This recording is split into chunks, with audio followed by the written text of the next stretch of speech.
Saturday morning flight sim. It's not morning, you drongo. It's evening.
Good morning, good day, good evening again, good night, welcome to Positive Rate. How you guys doing? I'm Willie Canuck. Good morning, campers. Hope you're all doing well. It is, as you can see, very cloudy and overcast in Glasgow. What are you going to do about it? Hey-ho. We fly in any weather, don't we? Hello, big hello to Tim, the corporate pilot, that says flying in real life this morning. Now I'm off to get ready. Have a safe flight, mate. And Johnny Mon has just dropped in. Good morning, all. Hey, Johnny, how you doing? I can see Nighthawk on the tarmac in that beautiful headwinds A330. I myself today, I'm flying the PMDG 737-600. And we're flying out of a place we don't fly enough out of, I think. It's a beautiful scenery available from Orbx. Good morning, Nighthawk. Good morning. And it's heavily detailed. I've been to this airport quite a lot, and I just love the detailing in here. Look at this. Really, really nice. And this is pretty much as it is, folks. It's you're not going to get much in the way of surprises. It's a very kind of simple layout type of airport. It's rather old. They have expanded over the years, but not really done anything major in the way of renovations. But oh, I can see Johnny over here. Looks like he's in a... Is that a 737? What are you flying today, Johnny? A320? A320neo, I think. So good. We got 3 pilots flying out today. Runway 05. The route is at the top. Prevailing winds today require a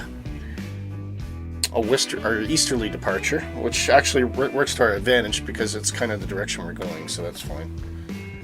A320, any A320 Neo. I see. Okay, no worries. So anyway, yeah, just if you're interested in a very, very nice, pretty airport, or Glasgow is fantastic. That is Echo Papa Golf Foxtrot, and beautiful detailing on the hotels. The general entranceway into the airport, car park, all the good stuff.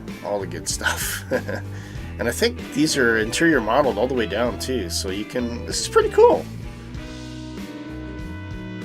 There's a lot of detailing in here. A few people walking around. That guy's, he must be waiting for a plane or something, I don't know. Yeah, very cool. A lot of destinations Glasgow flies to. You can actually fly a Twin Otter from Glasgow to Barra and land on a beach. Isn't that cool? Anyway, we will jump in the plane.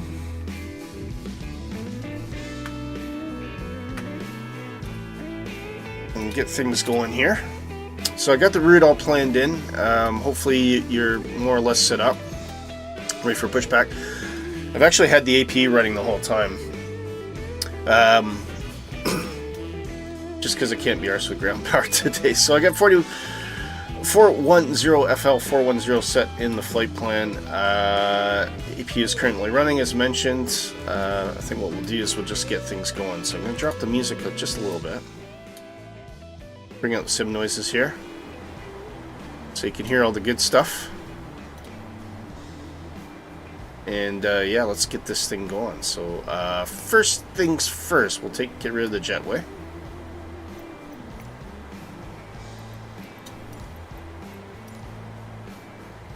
See that jetway pull back. There it goes. And we'll head into our options menu here. Ground services. Set the wheel parking brake. Those wheel chocks can come off. Don't have anything else connected, so I think we're pretty much good to go. We can go straight into pushback. Now, I never get this right, but we'll have a look. I'm gonna say about 120 meters, maybe, or assuming that's in meters. So let's try that. Hopefully I don't push back into anybody. And we want our nose to the right, that's fine. Get the tug attached, and we'll start. Cockpit to ground. Okay. Go ahead.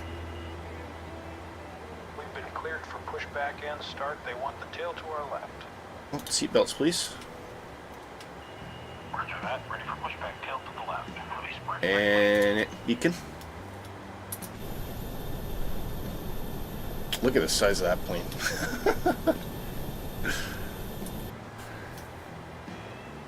Okay, ready to go. Brakes released. Brakes off. Hydraulics are on. Turn on fuel. Everything else is already on, so we should be good to go. Brakes released. Here we go. Right, packs off.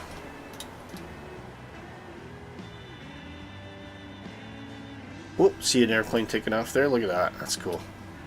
How immersive is that? I love it. Wrong direction, mine, but hey-ho. Engine 1.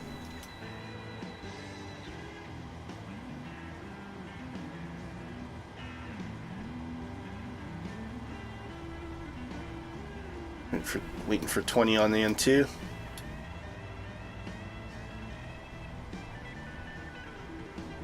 Fueling.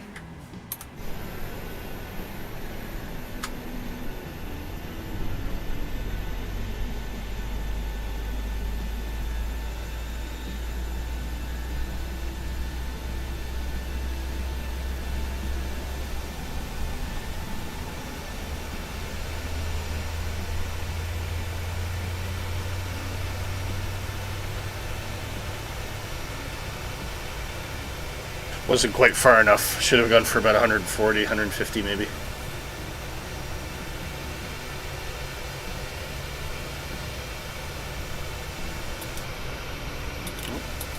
Good start in engine 1. Bring left packs on here and switch that to continuous engine 2.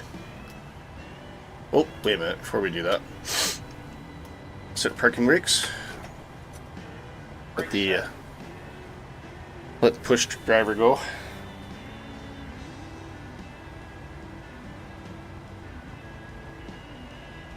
Alright, steering pin is disconnected. Watch for the slip release from guide side or left. Have a good flight.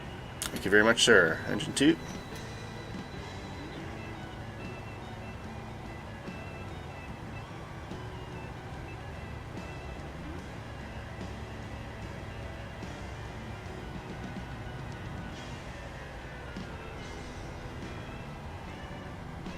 Fuel.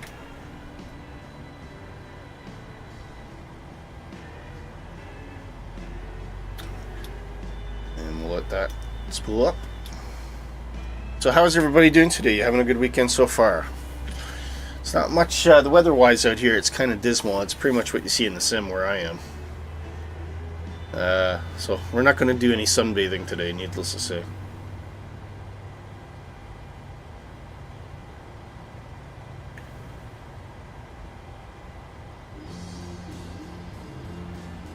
Good start in engine 2 by the looks. Bringing the power. Bringing both packs, and APU can go off.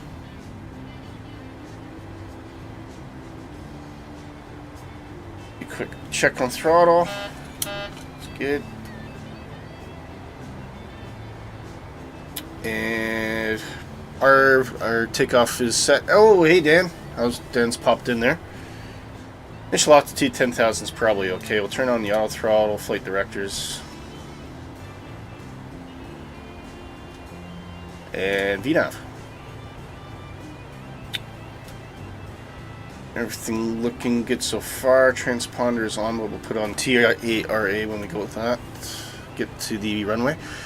Johnny says, doing good. Glad I've been able to finally catch a stream. Yeah, absolutely, Johnny. It's been a while, for sure. Barrow is set at 983. And it is runway 5 takeoff, so we are, just to get the charts out here. So yeah, let's go through the route. That'd be a good idea, wouldn't it?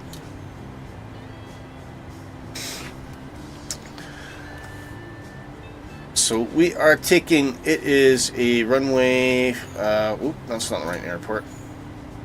And that's not the right flight plan, hang on. Get it together, Willie, get it together. No departure or approach procedures today. It is pretty much direct all the way through, but runway 5. So we are going to, we're here, we're going to pop out, just carry on down Gulf, right to the end, and we'll pick up runway 5 right there. That's how we're going to get out there. Route itself, as mentioned, it's quite handy because it's easterly departure, so it's pretty much just straight out, almost in a straight line. Across the North Sea, straight into Gothenburg. Now how that's going to look is it's an 03 arrival today, so we're kind of flying in like that, and then it's going to be a left hook, left base into Gothenburg. So yeah, pretty simple actually. It's just the way that everything's rolled out with the flight plan. And hopefully we won't get too many clouds. We'll see some scenery. Nighthawk says, at Glasgow, I'm going to use star 3. Okay, yeah, that's fair enough.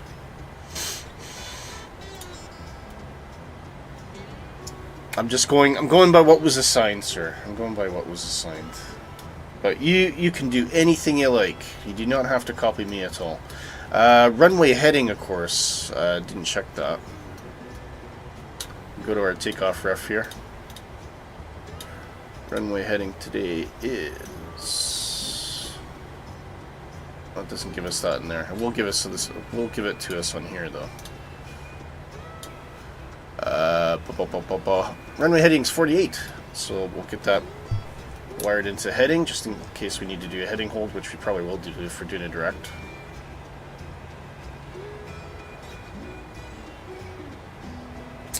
And I think we're good to go, so we'll get landing lights on. Or taxi lights, I should say.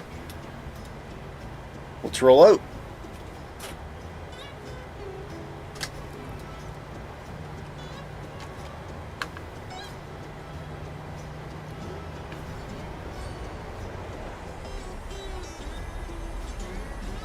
Have you changed my display? I don't think so. Why? What seems different?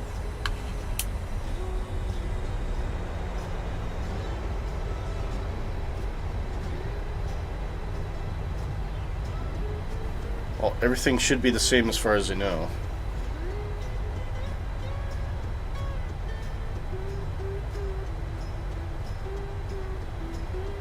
Glasgow Airport is quite nice too. It's surrounded by hills. Get these bloody connection warnings again. Usually happens on Saturdays. I was flying, I did a flight yesterday, I did a flight Tuesday, never had any issues. Noticed running 16:10 aspect ratio, okay. Sure.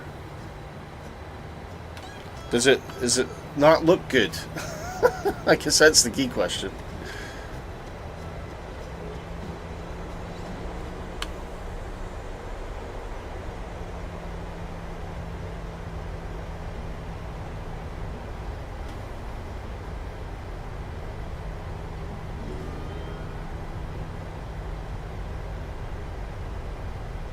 Okay. Nice and stable in our taxi here, so let's get those flaps out.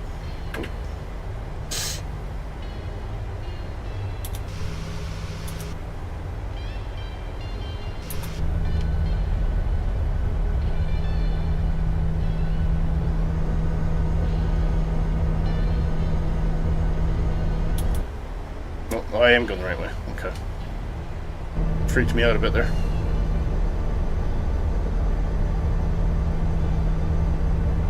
Now it looks fine, just a little squished. Yeah, okay. Is anybody else seeing that? You sure it's not your side?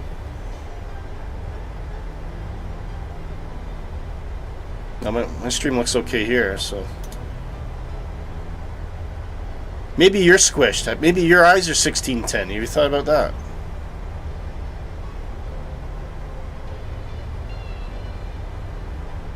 I'm getting a little hot in the... A little hot in the ground speed there, so we'll slow it down.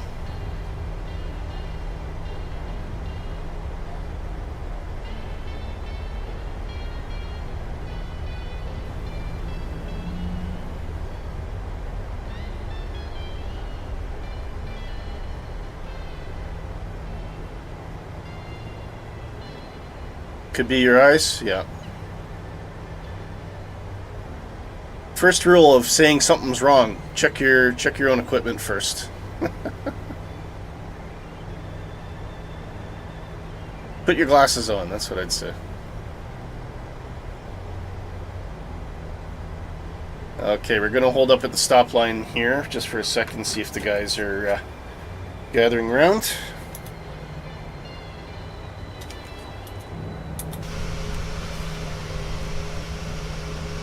You're in a 1200. Okay, that's an odd size display, I think. It just looked different. Okay.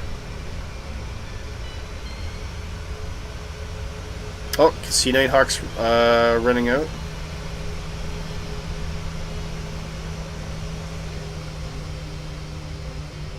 Johnny's still getting prepped by the looks of it.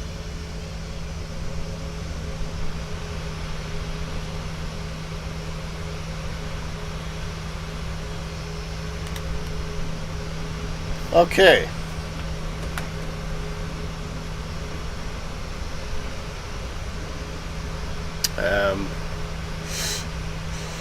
Hopefully Johnny's not too far behind us. We'll get above these clouds and see some sunlight.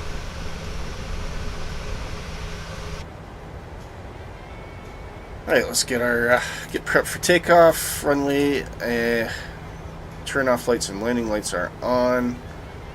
Put that in continuous as well. Everything else is looking okay. Still got yellow lights here, I don't know why. Strange.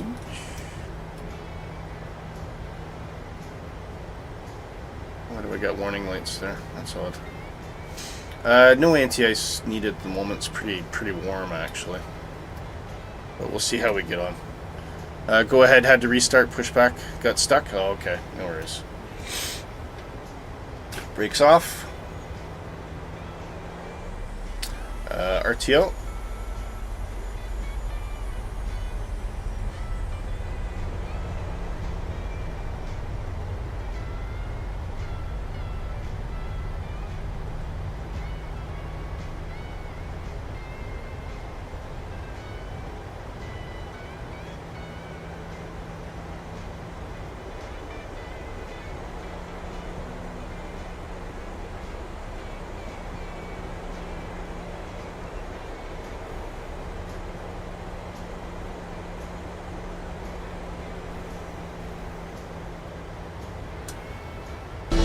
Kick the tires and light the fires, Big Daddy. Absolutely. Everything looking good? 50%?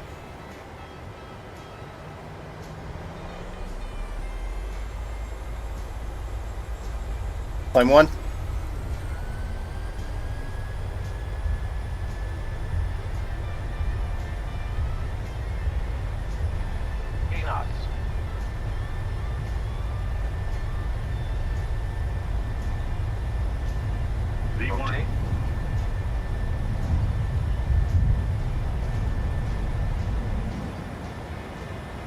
Positive rate of climb. You're up.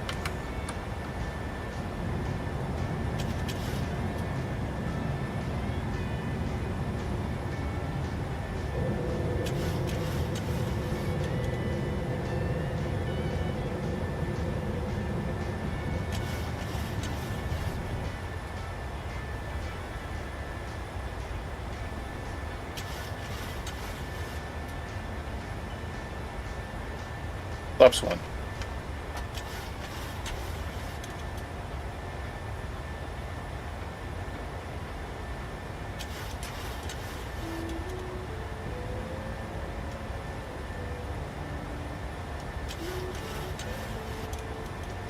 Still manual. Flap 0.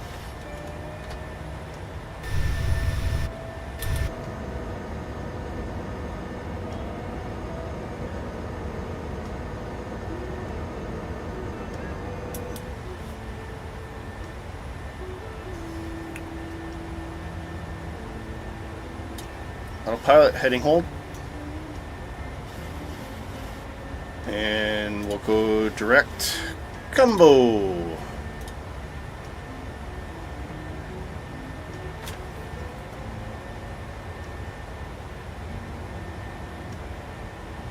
Ooh, VNav's off for some reason. Oh no, there we go.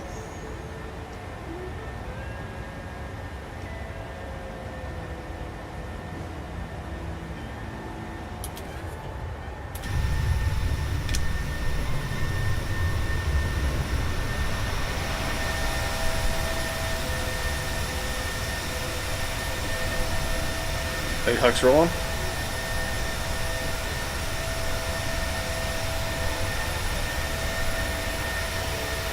Hear those clouds. Wow.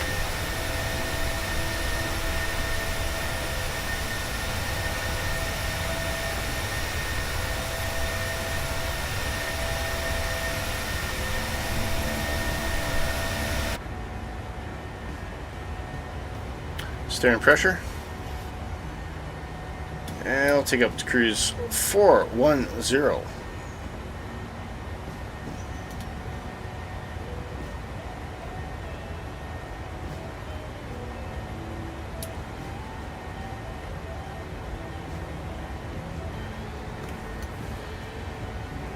Lights can come off. Release the crew.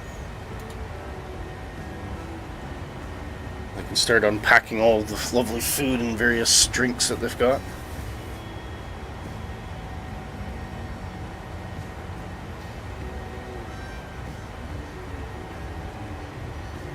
We're pretty light today. We're going to go up like a rocket probably. I think only had about 68 passengers for some reason.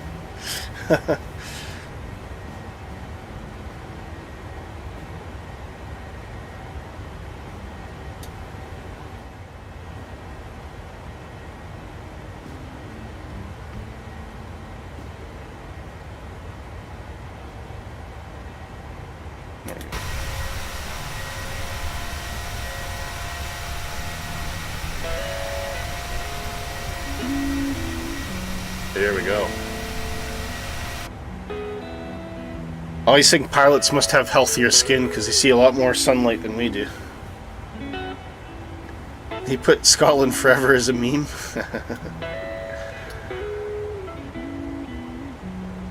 I could put some bagpipes in. That's a possibility.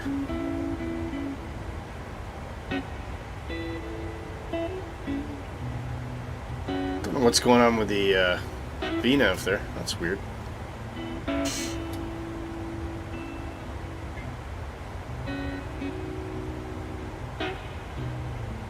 Very strange.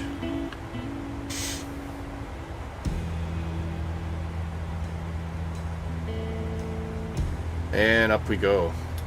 Okay, what was... let me turn all this stuff off. RTO can come off.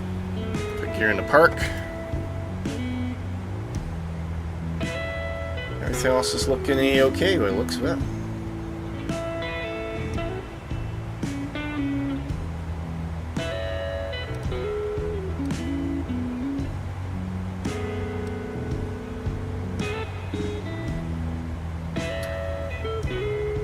Don't think we're going to see much in the way of terrain.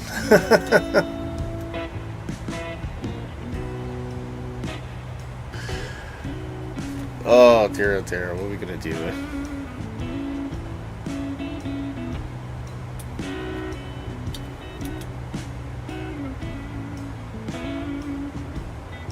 Oop. Sim's locked.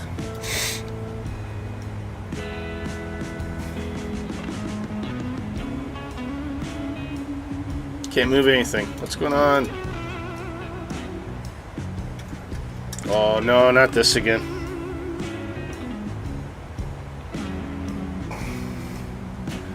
Have it as exclamation mark Scotland, yeah. I've got a major problem here though, guys. I think my sim's locked again. I had this happen the other day. It's like I can't move anything. I can't move my camera, nothing. It's completely locked.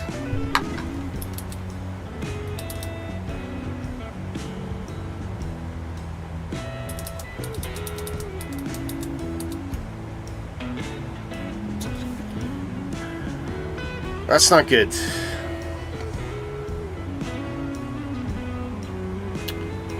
Is it focused on the tablet? No, it's press escape, wait a minute, and then resume. Okay, let's try that. Has anybody else had this problem? I had it happen to me the other day, and it was really pretty awful. Like,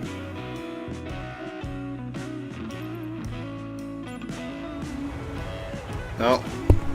Do I need to wait longer?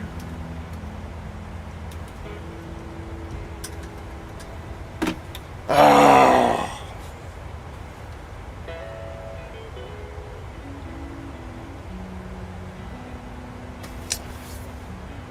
Not good. See, I don't know if it's a bug with the 7 through the PMDG or if it's a bug with the sim.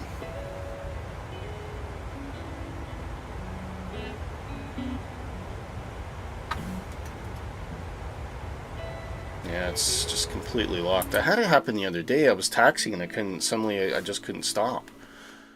Let's try something. Let's try setting something different. I don't know. Medium, flying safe. No, completely locked up. When you interact with the FPW tablet and you have to click outside of it to defocus. Right. Oh! Ha! There! I clicked on the tablet and suddenly it was fine. Hey, hey! Thank you, Nighthawk. Or thank you, Dan, I should say. So there you go. If you get that lock up, just click on the tablet. Okay. We're back in business. Oh god. I didn't want to have to scrub the stream today. Is Nighthawk still behind me? Yeah. Johnny's in the air now. Oh, thank goodness for that. If you have a center button on the mouse, press that. Yeah, I think I did, but I'll try that. I'll keep that in mind as well, Nighthawk. Sorry. Oh, what a relief. I was like, that's it, stream over. No. Right, what was I doing before I was so rudely interrupted? So we're climbing well. Everything's in park. Oh, you know what? I should have that in TA. Bad boy. What we can do is we can look at our... Oh, I know what I was going to do. Okay. Let's get that set. So 22 is course heading for runway 3 at Gothenburg. That's a weird kind of bug though, isn't it? And 110.3. So we'll just get that into the reserve.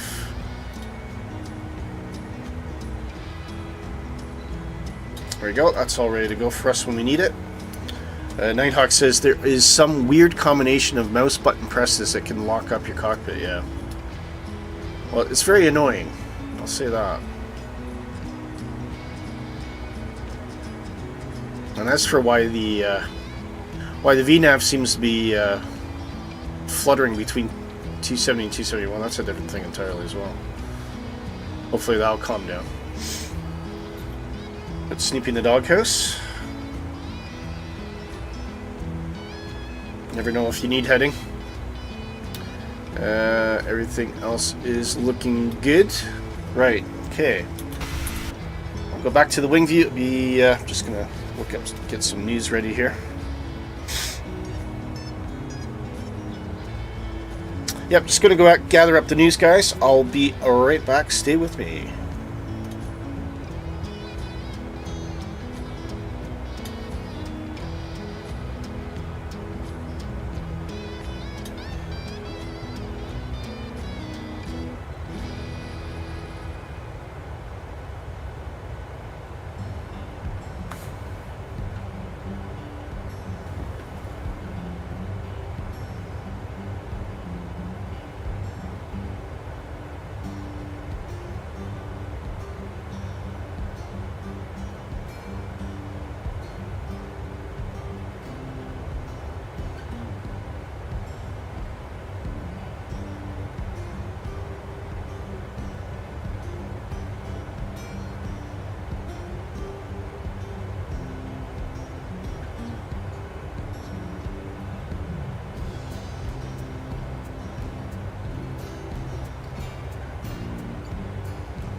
Okay, back with you guys.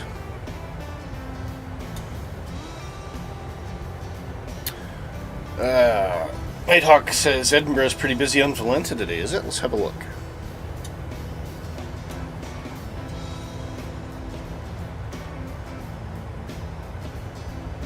Oh yeah. Oh, there's a few planes down. I wonder if that might be another streamer. Look at that. I spent a couple hours sitting right at the end of 24 just up here. Because there's a little, if you can see it, there's a little road that goes up. And you can actually get an unobstructed view of the runway from that road. It's quite cool. Yeah, that's quite neat.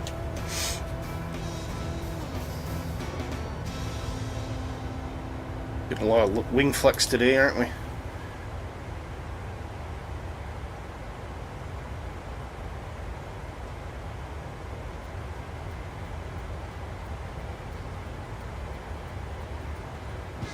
Well, we've really climbed quick, though. I'll say that much.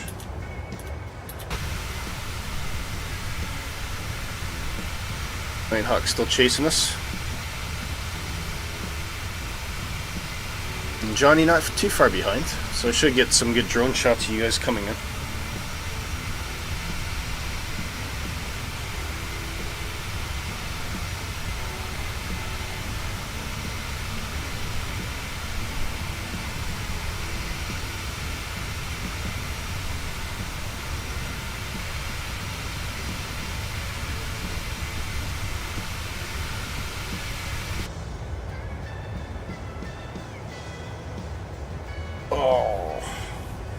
Yeah, so of course I got the radio show tomorrow too. If you guys are happy to come along, it's about it's 1400 Zulu, so that's 2 p.m. London or 9 a.m. Eastern. And Haggis Poutine Show, I got Two-Tone Murphy coming on, who's absolutely hilarious live, really funny. So I can't wait to get him on. I've got an interview with Oz Flight Simulator to play as well. So Shane and I sat down for about 20 odd minutes, had a good chat about his channel. Travis Charles just popped in. He says safe travels. Thank you very much, Travis. Very nice of you to say so. By the way, guys, hit the old like button if you haven't already. It helps drive a little bit of traffic to our budding channel.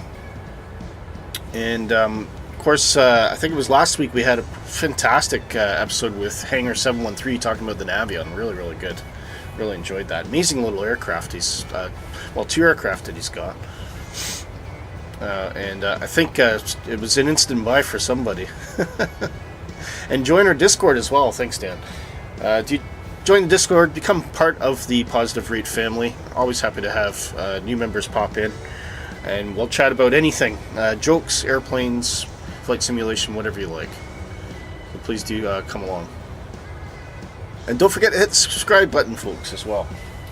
Although I think pretty much everybody in here is probably subscribed. Always good to have everybody along. Where am I flying to? Travis says, I am flying to Gothenburg. I'll go through the flight plan again if you like. Hang on. So Gothenburg is in Sweden. So we've taken off from Glasgow. We're currently just into the North Sea now, just past the edge of Britain. And it's pretty much straight across the North Sea. Straight, and I think that's we're coming over Denmark. Is it Denmark? Into Gothenburg, and we will be. We don't have a approach procedure today because we've been given direct by SimBrief, so we're basically just coming in like that, and we'll do a left-hand turn into runway 03 into Gothenburg, and we've got Orbx scenery to show off for that as well. So yeah, should be good. Looking forward to it.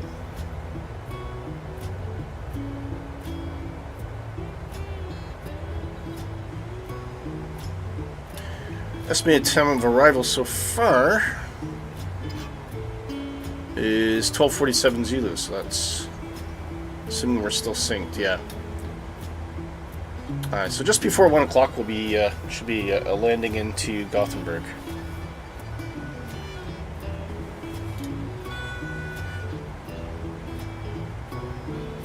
And, oh, I didn't look at the fuel button. We'll still have 2.8 tons of fuel left at that point as well, so that's fine. Well within safety parameters, not like Ryanair, ain't it? Ryanair, if they need to get it below 500 kilos or something, don't they?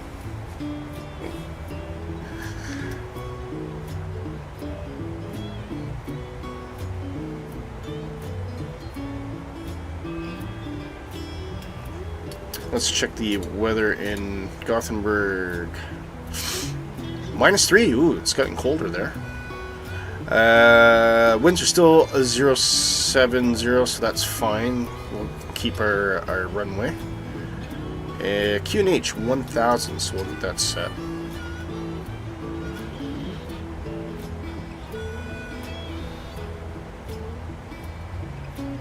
There we go. QNH 1000 when we're ready to come off standard. Dan says, "Oi, I fly within perfectly safe parameters." Well, how about we'll put a range ring in for you, Dan. That should keep you happy.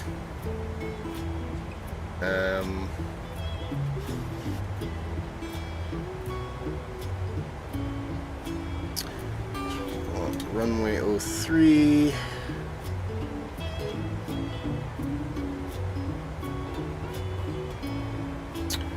So 10.7 and 7.7.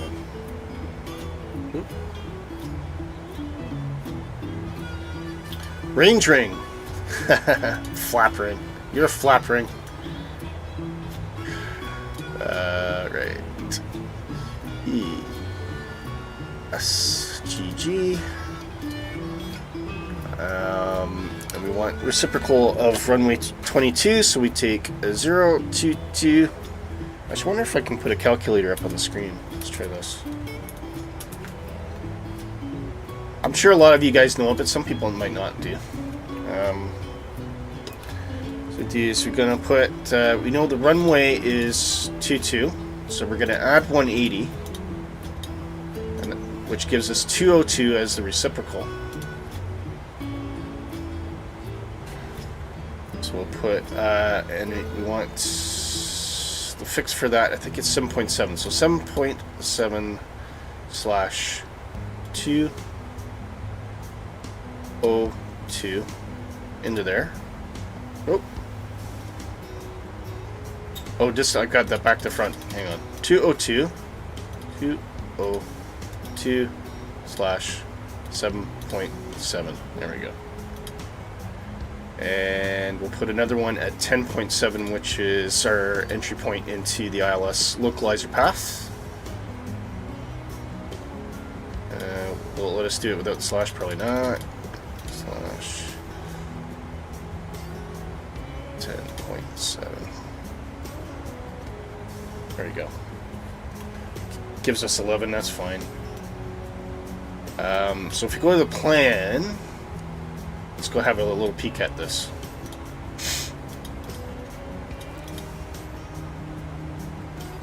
We've got our 2 rings in there.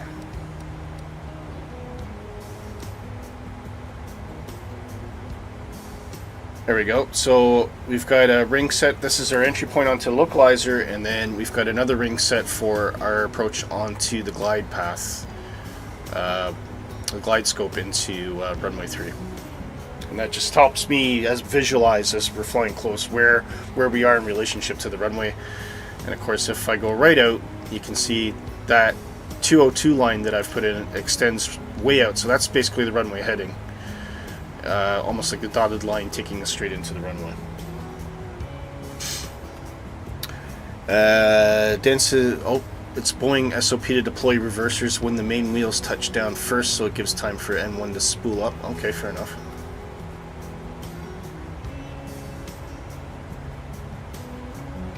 I do it. I generally do it quite quickly. But yeah, there is a. You're right, Dan. There is quite a long spool for the 737NG. It's just, I guess, older engines, really. Whereas, you know, A320neo, they spool ups, like, the performance is incredible. It's very instant. But then you'll be the same for the Max as well. Although I don't think I see myself getting on a Max anytime soon, for good reasons. So we'll take that back into standard.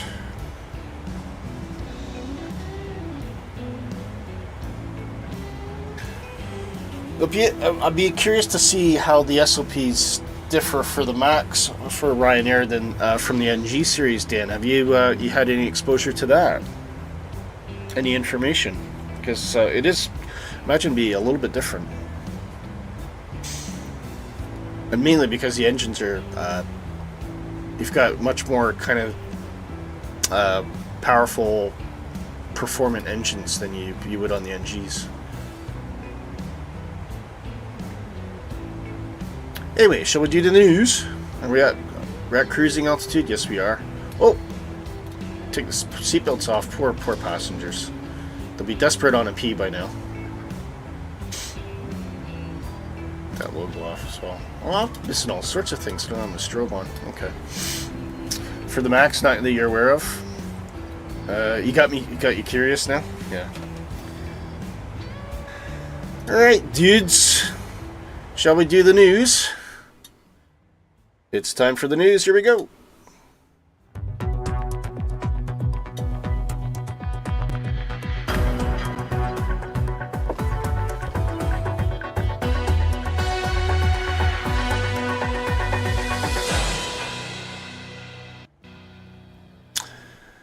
Yeah, there's a few things to talk about today. Unfortunately, one of the links didn't work, Dan, so I think it was the first one. But anyway, we're moving on. Flight Sim Expo. People are starting to get excited about this. The dates are now confirmed. This will be on the June the 21st to the 23rd. It's Vegas, isn't it? Vegas, baby, I think. So it looks like they're going to be holding it at the Tropicana. And I believe that if you're going for the convention, there is a special deal for staying in the Tropicana. So if you're planning, even remotely thinking of going, book now. It's not the flights you're going to have problems getting, it's the hotels. So if you do want to go to Flight Sim Expo, get in there, and hopefully you can get in the Tropicana. Otherwise, you might be looking elsewhere, but there's a lot of places in Vegas to stay anyway. But book now, well ahead of June, because prices do go up. And yeah, it should be good. I think everybody, there's quite a few people going to be there. PMDG, Thrustmaster, I believe Just Flight's going. It should be well attended as well. Nighthawk says, did you hear about Air Canada 737 MAX? It left Toronto for St. John's, circled over St. John's for a while, and then returned to Toronto nearly 7 hours. Why? Weather? Is it weather related? Nick says, nope, it's being knocked down. What's being knocked down? Tropicana. Oh, right, it's being demolished. I see. So it's not the Tropicana. Does it actually say where they're moved to now? Oh, right. Yeah, if you so this is the point of the article. Yeah, it helps if I read it through it properly. R&D Presets are doing Salzburg Airport, and that's going to be released on Saturday. There's some good photos in here. Look at the detail on this. That's pretty cool. A bit like that. But yeah, it looks really, really nice. And that's coming out for Flight Simulator 2020. Lots of really nice detail in there. Of course, your complimentary crane. I think pretty much all airports have some crane buzzing about at some point. I quite like this too. They have all the tail fins of the various airlines that fly into the airport, which is a nice effect. So yeah, look for that. It will be released on, does it say? I'm not sure. Doesn't say where that's being released, but I'm sure if you Google it, you'll be able to find it. Inabuilds is releasing Abu Dhabi's Zayed International Airport, and there's a nice little video for this, so I'll put that on for you so you can kind of get an idea of what it's all about. I love the airports in the Middle East, like the new ones, because they're so modern, they're very artistic, and they're really, really cool. Nighthawk said it was weather related. Okay, yeah, did 3 attempted landings. Yeah, what a shame, eh? Oh man, can you imagine all that, flying all that way, and then I'm going to come back all the way back to Toronto? But look at this airport, guys. I mean, it's an absolutely astounding detail, and it's a very interesting looking airport. It's not your kind of bog standard thing that you see in Europe or North America. So yeah, that should be quite exciting. Look at that, looks like a space capsule, doesn't it? And Inabuilds, of course, is they got a good reputation for a great product, so I'm sure that is going to be a fantastic. Look at that build. See the tower? Look at that. That is some funky control tower, I'll tell you. Look at that. Wow. You got to hand it to the guys in the Middle East. They know how to design interesting things that you'll never forget. Anyway. Moving on, Inabuilds is releasing Abu Dhabi Yaz's freeway freeware, which is really cool. So if you're after just a nice airport for pretty much absolutely zero, there you go. And it looks like it includes a stadium or two as well. Again, more very interesting architecture. You love the architecture of that tower? Yeah, absolutely. And I guess that must be an F1 track, isn't it? It's an F1 track. Look at that, though. I mean, it's absolutely fantastic. Theme parks, all sorts of things. Oh, I didn't know Ferrari had a roller coaster. But yeah, look at that. I mean, it looks absolutely amazing, and you know, you almost had to double take. It's freeware. You can go grab it for nothing. Now, where do you get that? That's a question. I think that might be on the inbuilds. Free on their website, yeah. But it'll also come via the marketplace in the near future if you want to get it that way. So there you go. Flight Factor and Tolus. Now, these are big names in X-Plane, but they are working on an A350 now. That's gonna make a lot of people excited because we currently don't have an A350 for Microsoft Flight Simulator, although there is a studio working on one, isn't there? Well, for the life of me, I can't think of which one it is. But there's more stuff coming out for X-Plane 12, and you know what? Fair enough. Competition is a healthy thing, and I know a lot of people who do enjoy X-Plane 12, and it's always nice to have more options on that platform. So yeah, nothing really in the way of pics or previews at the moment, but I'm sure we'll get more information as things move on. And Laminar Research has announced an X-Plane store. Now, this is something that is probably long overdue, and no doubt has been caused by competition from Microsoft having their own marketplace within the sim. It's very, very useful for X-Plane. It'll give a central point for all developers and studios to be able to put their products in one place, and hopefully, unlike Marketplace, but hopefully X-Plane will do a bit of vetting as well and make sure everything works properly in the sim. And that's pretty much it. Hope you enjoyed the news. Let's get back to the flight, guys.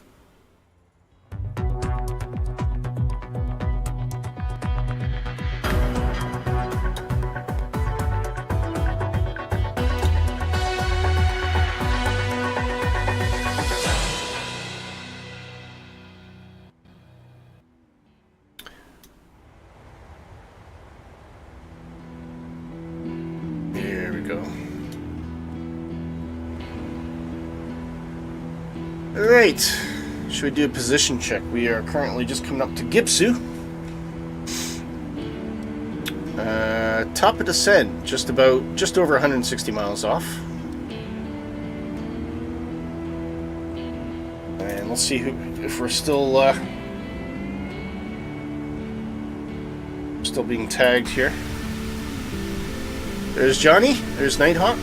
Oh, Nighthawk, you had a lower cruising altitude, didn't you?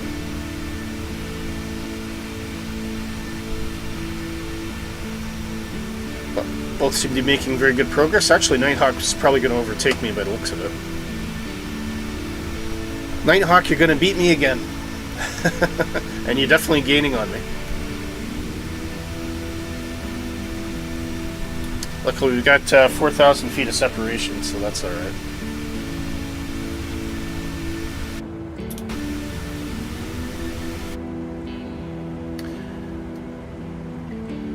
It's that dead sim you were talking about.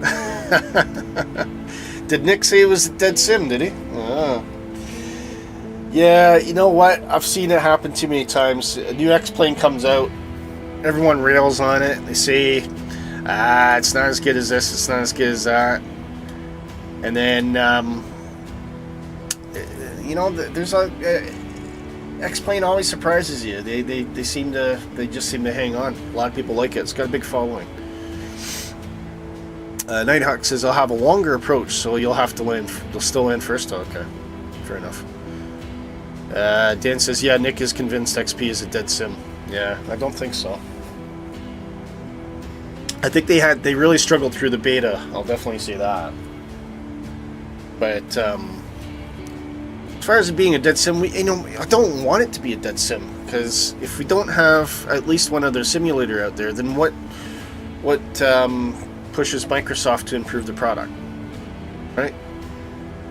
So competition's a healthy thing, and a lot of people do like X-Plane, and heck, I might try it at some point, but I just don't have the spare pennies to spend on it, or possibly even the hard drive space, to be fair. And I've got a 2 terabyte drive, and it's filling up quick.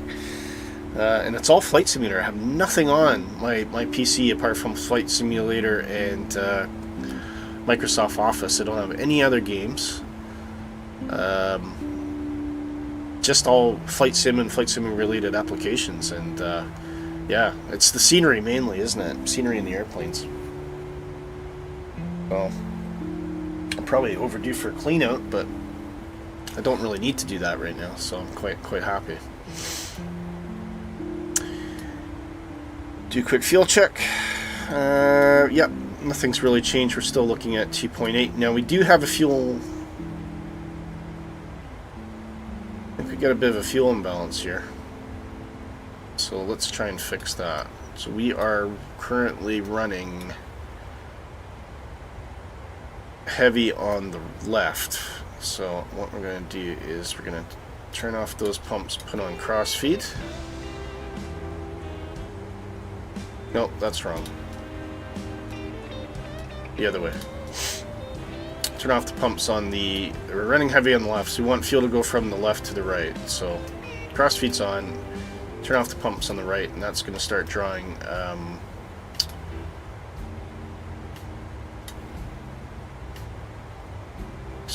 start drawing fuel from the left. Will I be going to Vegas, Johnny? No, unfortunately, I just can't justify it. It's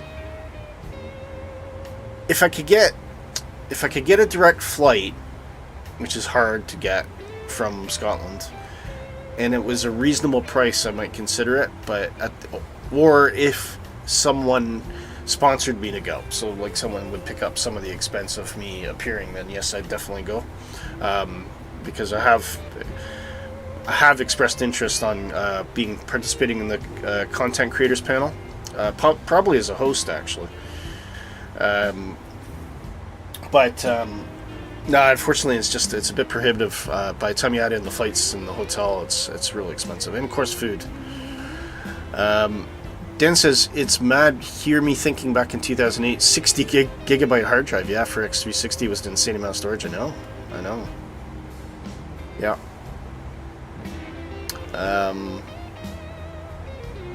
Yeah, it's just one of these things. Yeah, every data, it's the one constant in the universe. No matter how things progress on the PC side of things, just everything that we do. Not even just PCs, just everything. It's just more and more and more data, and artificial intelligence is just going to increase that exponentially. So, yeah.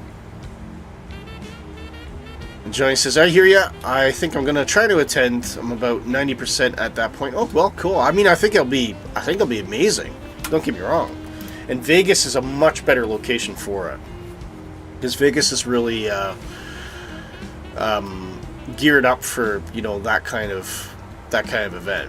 Whereas last time they had it in some random place in Texas, you couldn't get a direct flight.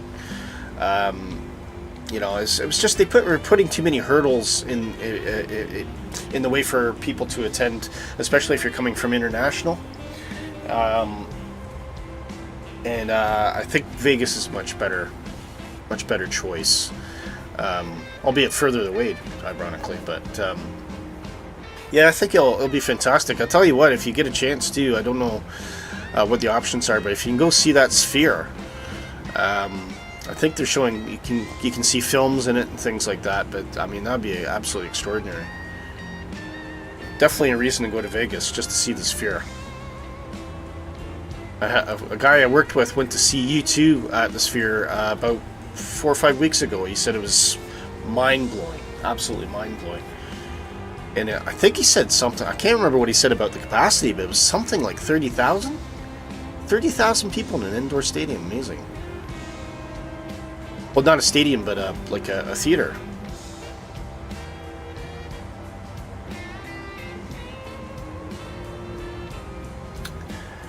Okay, platform altitude. Let's have a look. So I do have the... I forgot to select my approach in the flight sim, or Navigraph. So this is pretty much what we're doing here. We're coming in vol, aiming for Golf 708, which is our align point for the localizer. So we'll arm the localizer at that point, and then be prepared to activate approach for the ILS into runway 3. Pretty straightforward. I can see why it's a direct thing. I think sometimes you don't have to be over elaborate with approaches. You can just fly in, and just use the landing approach. Dan says, no, Vegas is not a good idea because I'd probably spend more time in the casino than the expo. Oh, Dan, that's your demon to battle, not mine. I'm not a gambler, so it wouldn't impact me at all. I really just don't see the point of gambling. Just don't get it. For me, I think I'd be more interested in like the attractions and also like some of the restaurants and the food places you can go to. I think that would be my draw. And of course, Flight Sim Expo. Should be pretty cool.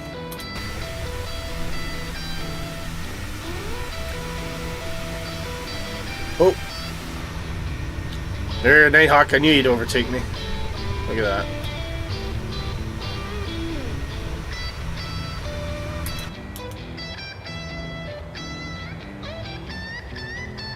Lots of wing flex. I think we're gonna have some turbulence coming down. Nighthawk says every hotel in Vegas is also a casino. The main hotels are, yeah. I'm sure there's, smaller places like Comfort Inn and things like that. Okay, yeah, maybe they have a couple bandits in the hallway, but there'll be a lot of other options there. And Johnny says I'll be spending my time at the expo. No gambling for me. The expense to get there alone is a gamble. That's it. Exactly.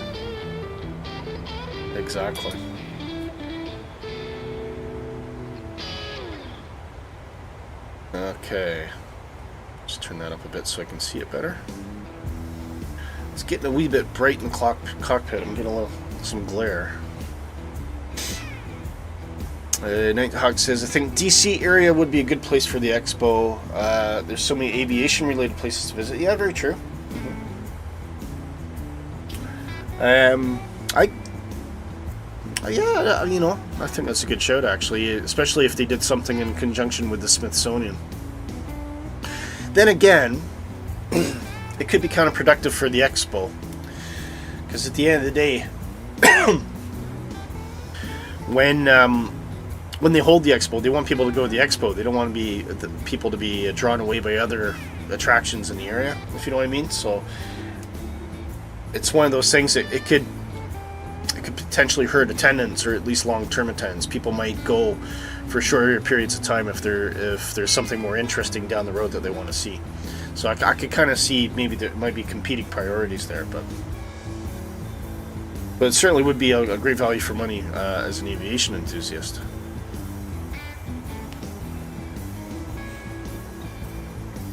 And it's only a 3-day event, yeah.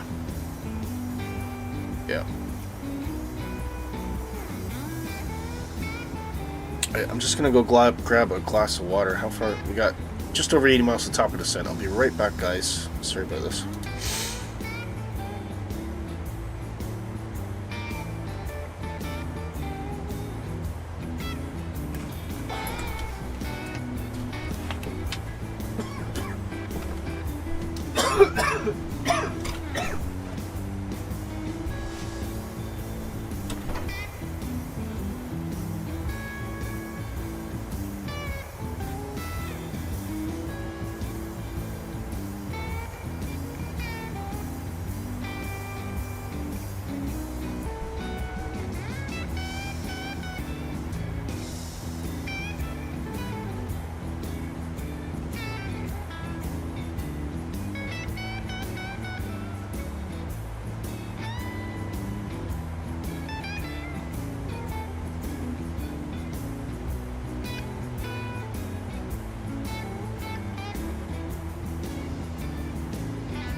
Sorry about that, guys. I'm back. Just had to get a glass of water. Feeling a bit parched.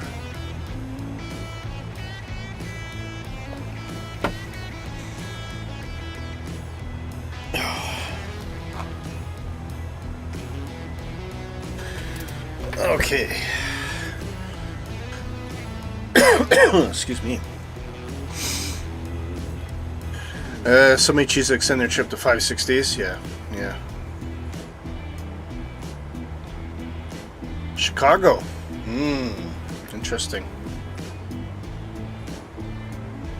Is Chicago known for expos? Oh, it'd be a short trip, yeah. See, you're biased. Maybe they should hold it in Glasgow. That'd make it easy.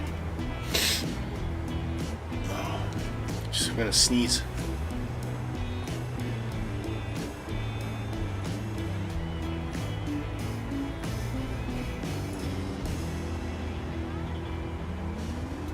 Sorry, just had to break off the sneeze there. 80 miles to top of descent. Nighthawks are still in front. Journeyman's still back there.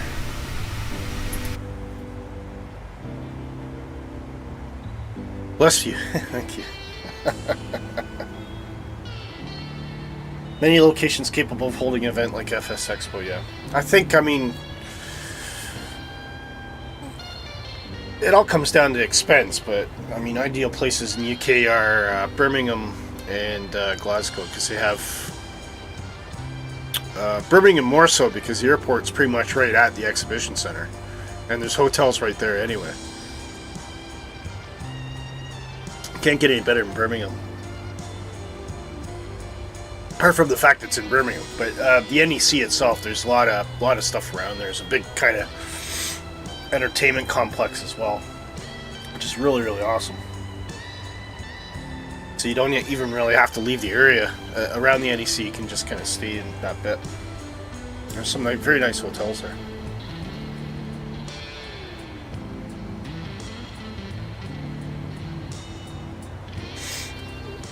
Alright, closing in on that top of descent, so let's... Platform altitude will be 3,000 feet.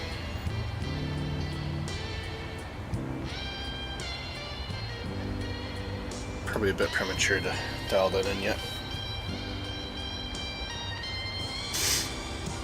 What's going on with the speed tape on your standby PFD? Yeah. It's just variable winds, I guess. That's what's causing the issue. It's like the weather's going completely squirrely. See if that's translating to the wing flex there. Let's see. Yeah, sure enough. I mean, the wing is bouncing around, right?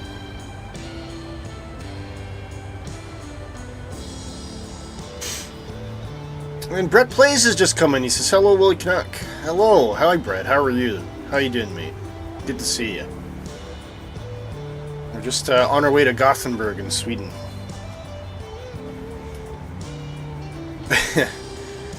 Just looked like it was having a seizure. Yeah, no, I think it's just variable wind. But it's pushing us, so it's probably giving us a much better time. True airspeed around 430 knots, so that's not bad.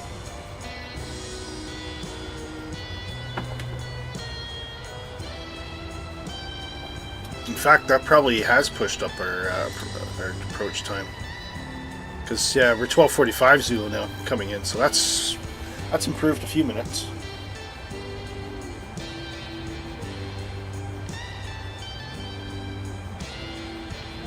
And it's also saving me fuel, despite the fact I was burning the APU for a while.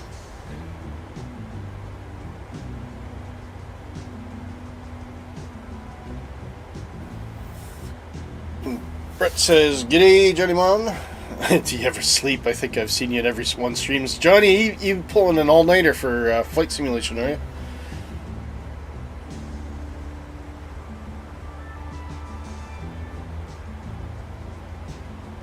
I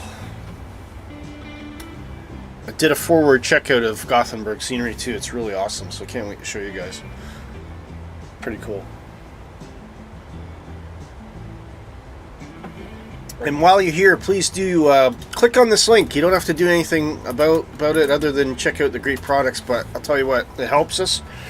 And it lets Orbx know that we're still getting them some attention. So yeah, if you can just smash that link for me, guys, and smash the like button and smash the subscribe button as well. That would be much appreciated.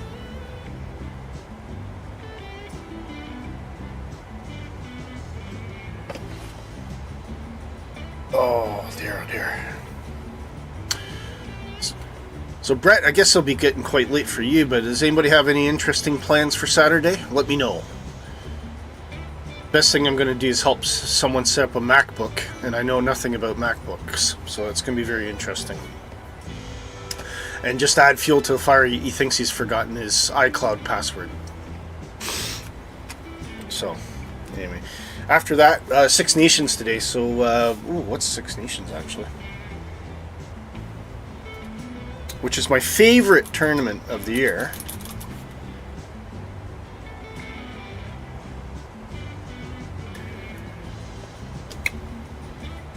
So we got Scotland hosting France. Woo! At 2:15, followed by Ireland playing Italy.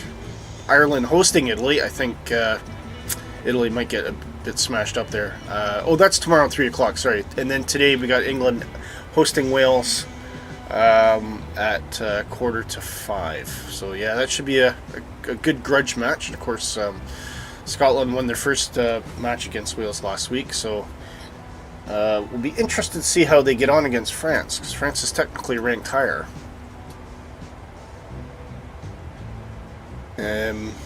45 minutes left for Saturday. Yeah, just reassembling your man cave streaming area. Very good. Johnny says, is my PM schedule, I think, off on Friday, Saturday night. So, okay, cool.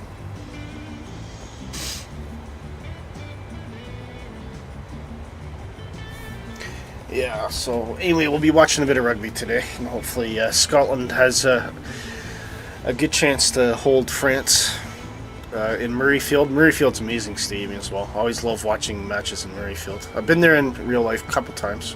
Very, very emotional. When the whole crowd sings Flower of Scotland without any backup. And Dan says I used to have a 27-inch iMac. Ooh, that's going back. With a 5K display. Wow. It was absolutely beautiful, but sold it because of how limited it was compared to Windows. Yeah. I mean, I think they're probably a bit less limited nowadays. But they're very purpose specific. I mean, iMac is pretty much, well, not iMac, but Mac in general is certainly your equipment of choice if you're in the creative arts, whether you do video editing, sound editing, graphic editing, anything like that. There's a lot more options on Apple. Having said that, though, there's always something comparable on PC. And I've always been a PC person, so way back to the DOS days, I used to get excited about creating directories with command line commands. Top ascent's coming up, so I'm just going to set the NCP to 3000, just so we don't miss it, and the VNAV will take us down automatically.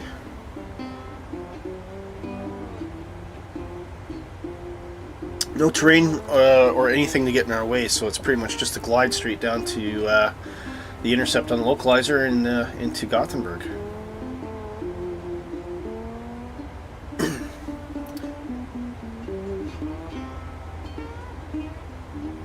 You wish you knew how to use MS-DOS. Well, you don't really need it anymore, do you? Technically. I only use it for kind of core commands when Windows isn't letting me do what I want to do. So, if I need to check IP config or flush the DNS or something like that, it's helpful for that.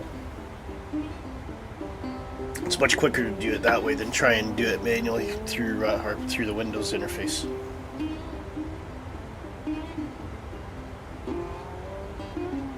Or if you want to do was it a time shutdown? Set a shutdown for your computer for like 5 minutes or something like that.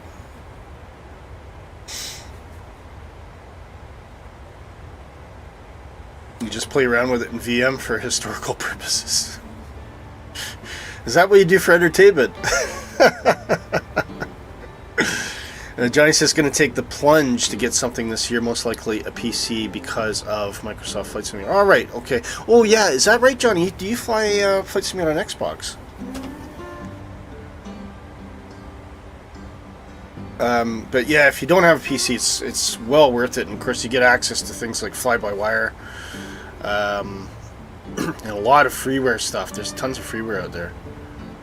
You do, yeah. I thought that. Yeah. I think you'd really like it, Johnny. Definitely. I don't know what prices are right now, but you don't have to go overpowered. I mean, I've got a mid-range PC, and I have a brilliant time. I'm still able to stream, do all the good stuff. Is there PCs out there that'll have better performance, better graphics? Yes. But I absolutely have a great time on Flight Simulator. So I guess my advice generally is, if money is no object, fill your boots. But if you have a budget, you don't have to buy everything top level. I mean, you can get, you don't have to do 4K necessarily either. You can go, 1200 by whatever it is. Was it? You go 1080p or slightly higher than that, 1280p or something, 1200p, can't remember, which still looks great. You can get a NVIDIA 3060, you can get a Ryzen 7, maybe about a 5000 series or 3000 series will still do really well. The key things for Flight Sim, if you got a relatively meaty graphics card and a reasonably strong processor, the key things for Flight Simulator is get 32 gigs, no less, 32 gigs of the fastest RAM you can get for that PC.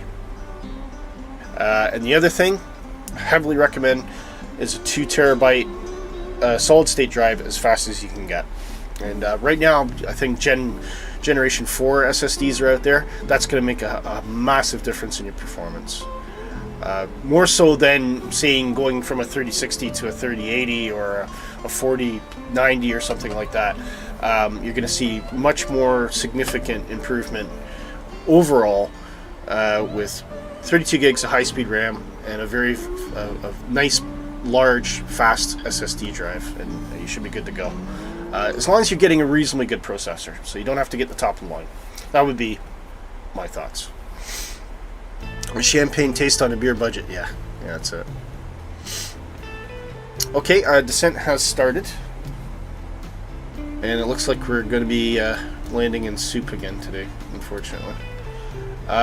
We'll keep an eye on the clouds. We'll probably have to put on anti-ice as we're coming in, because the temperatures are going to be low, and they are -3 at our destination as well.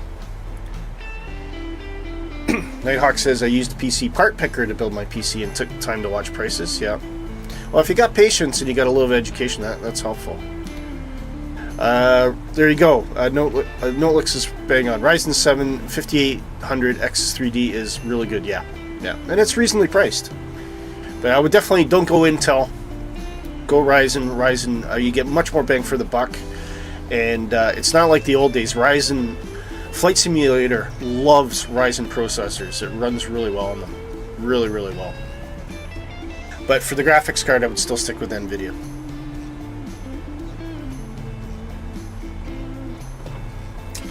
Albeit a bit more expensive at times, but...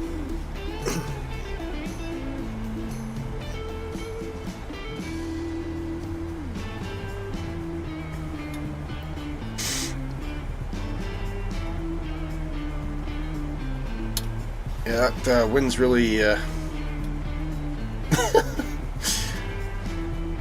I almost wonder if it got pizza heat on or something. I might, you know what? I might just put on. I shouldn't need that. Is there anything I'm missing out here that should be on? Pro Pete's on, so everything should be fine. Nighthawk says my AMD system, it runs really well. Yeah.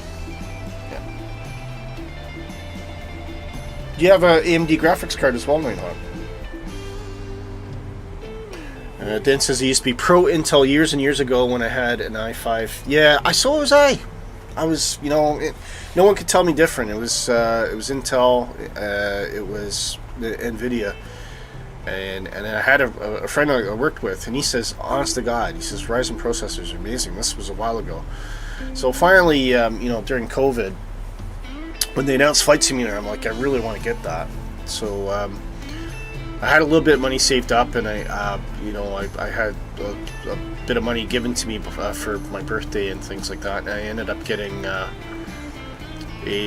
build package from Chill Blast, and I'm still using that today. I've made a couple minor modifications, but not for the most part. It's still pretty much the same that it was when I first bought it, and it was pretty reasonably priced. And it had it was a Ryzen 5 processor, and or Ryzen 5 3600, and it runs great, absolutely great. It's been nothing but reliable and reasonably quick. And yes, like I said, there's quicker out there. I operate Microsoft Flight Simulator within the limitations of what my PC can manage, but I still have a great time. I love it. The years are gone now for where I used to chase the performance and graphics, highway, where I was trying to get the best looking, best performing. I mean, you just dump money. If you got money, just to dump at it. But the problem is, it's also time. Because every time you're upgrading something, every time you make a major change to your PC, things come out of the woodwork, and you have to, get that PC kind of calibrated, is the best way I can describe it. Whereas I don't change my PC that often, so every day I'm dealing with the same configuration that I did the day before, and for me it's a lot less stressful. But I would definitely consider upgrading the processor. I think I still got time for that. But anything beyond that, I think I'd probably have to get a new PC, and I just don't feel I need one right now. So Dan says, Nighthawk, you've got 5700 XT GPU. Okay, cool. Yeah, I think that's pretty good from what I've heard. Dan says a lot of PC friends back in the day also swore by the AMD Phenom 2. Yeah, that's right, the X4. And Brett says, just a short drop by this evening, but saw you're online. I had to come say hello. Brett, so glad you came along to say hi. Really appreciate it, mate, and I hope you have a good night's sleep. Like button pressed. Awesome, that's what I like to hear.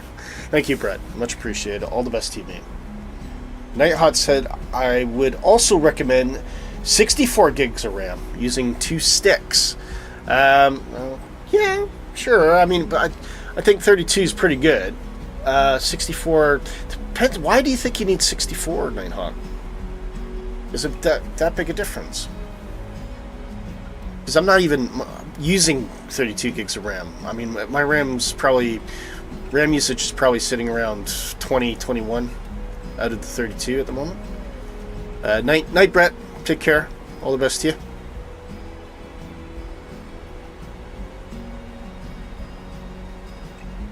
See whether ETA's changed or not.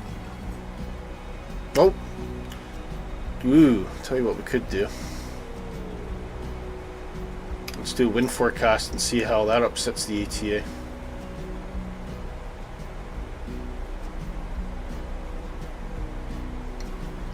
So this will be interesting. So that currently the airplane doesn't know what the descent winds are. And it says, based on what I know, you should be getting there about 12:47 Zulu. So we're going to load these forecast winds in now.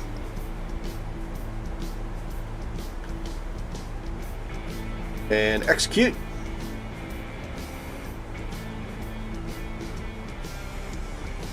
Does anything change? No. Looks like it's going to remain the same, so we're okay. Good. No major upsets. We will do a quick check. Still 070, 17 knots. Yeah, so we got a bit of a crosswind coming in. Reasonably strong crosswind. So keep an eye on that. I still got my crossfeed on.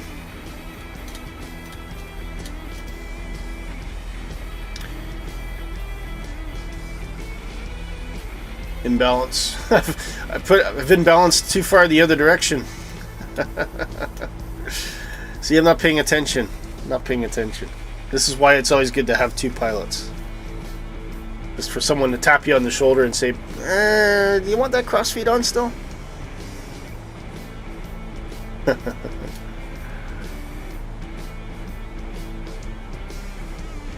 Hopefully we'll be able to get that imbalance sorted out by the time we get there. That's quite an imbalance, actually. Oh dear. It's not a heck of a lot of fuel, though. I think if it was something heavier, like you had 4 tons on the right and like 0.5 on the left, you'd have a major issue. But we should be able to cope with that, hopefully. But we'll bleed it down and see if we can get it level again.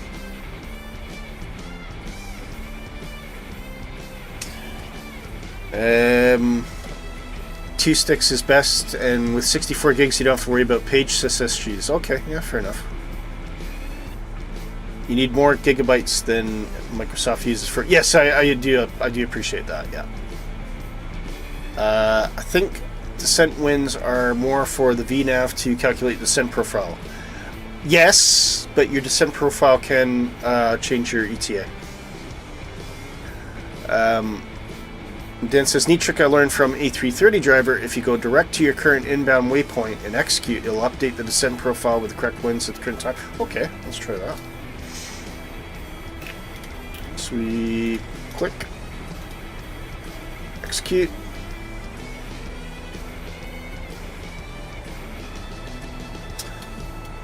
Yeah, let's see, and let's see if it's changed the ETA this time. No, still the same ETA, so it's probably just because it's not really impacted as much as it might. You can see the airport coming up there as well. I think we're starting to get a bit of chop here, so I'm going to put the seatbelts on. We'll probably put on anti-ice as we come through the clouds. That's a good bit of advice there, Dan. Thanks for that.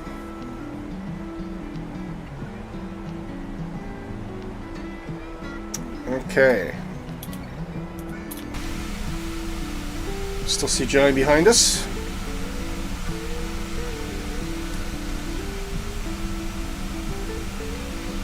I see Tom Friendly. I don't know if he's flying with us or not. Looks like he could be. And then we've got Nighthawk in front of us. Tom Friendly, if you're watching the stream, make yourself known.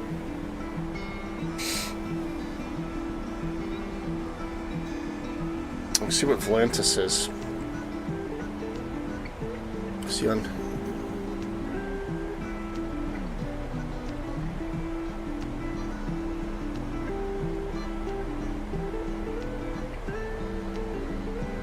See Nighthawk.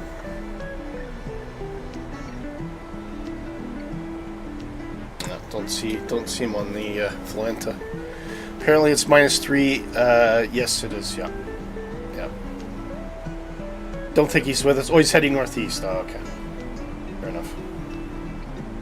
It's always good. You never know. Always reach out just in case.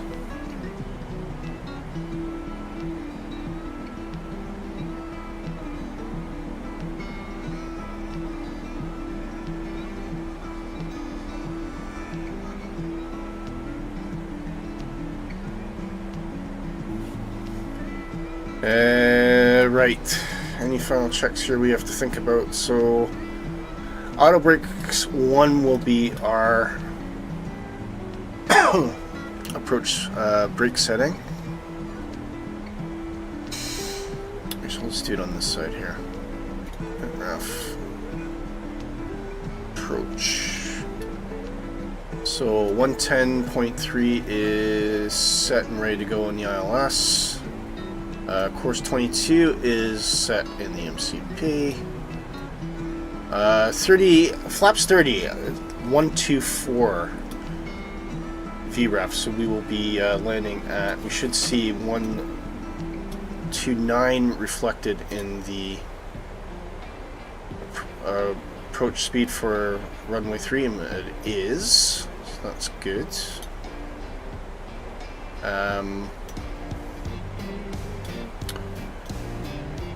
Anything else we need to think about? So we said flaps 3 will be our approach setting. Orbx 129 landing speed, and yeah, we should be good to go then.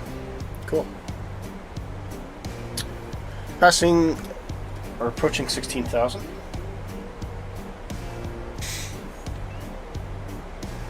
Those clouds are looking a bit menacing. We're definitely seeing the airplane bump around a bit now. Dan says it's weird because when we went to Poland in December it was -7 and didn't even feel the cold. Yeah, that's right. Whereas we came back in Ireland, it was 2 to 4 degrees and shivering cold. I'm exactly the same. Because it's dry versus damp. I'd rather it be -3 than +3. Because I feel warmer. And generally, when the colder it gets, it's not always the case, but sometimes you get less wind. But certainly because it's drier, I don't feel as cold when it's dry.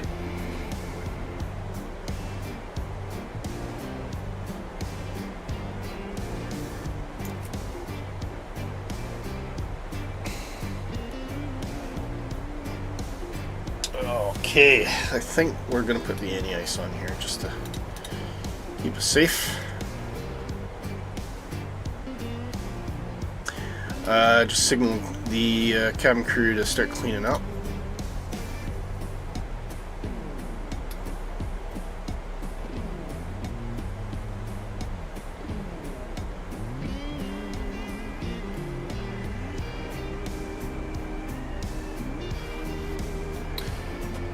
Going relatively slow already, so there's not really much concern in speed, but I think once we get to infil, well, we'll take it down to 250 and maybe try and get it down to about 210, just about halfway to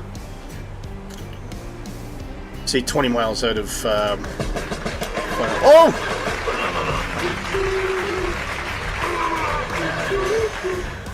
It scared me. It's not happened for a while.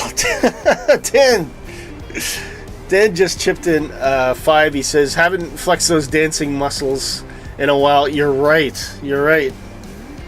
My God. It's been a while. Well, we got time. Here we go. And it's been such a long time. I think we'll do an epic one. You ready? Here we go.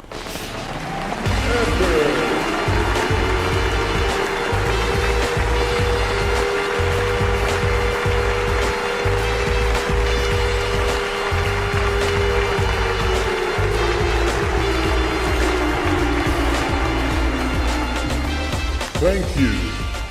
Absolutely amazing. Thank you, Dan. I was just thinking about that the other day. I'm looking at my my epidemic sound bill came in yesterday, and I was like, oh man, I really need to get some donations. It's taking a lot of money out of me. No, that's much appreciated, Dan. Thanks so much. Absolutely brilliant of you, sir. Alright, I'm going to take control of the speed here now. I think let's take it down to, well, bring that range back a bit. We got 20 miles. We're okay. Generous use of speed brakes may be called for today, sir, guys.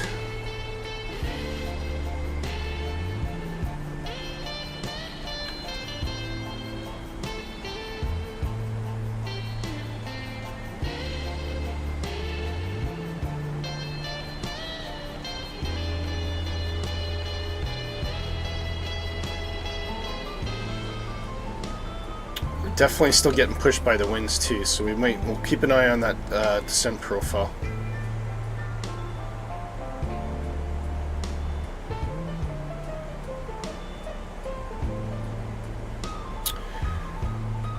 Okay, landing lights on.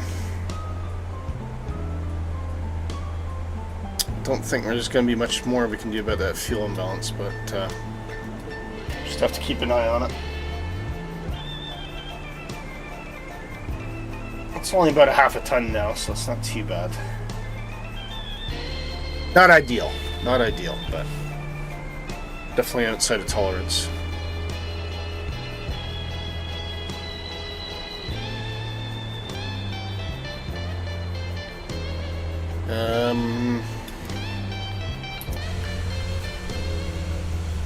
I can't see Nighthawk anymore. Are you down, Nighthawk?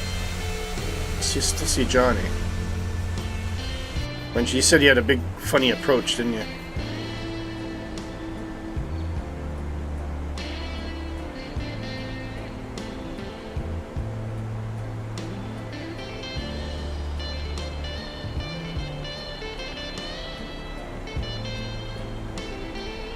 Okay. Definitely going to need some drag as we get closer to intercepting the localizer. So, let me give it another 10 miles.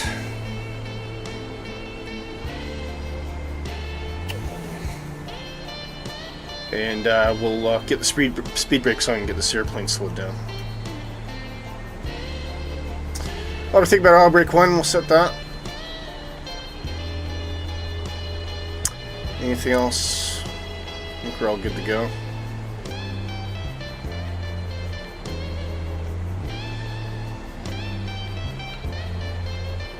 On approach to the south? Okay. Well, you could be right then. I might get in before you.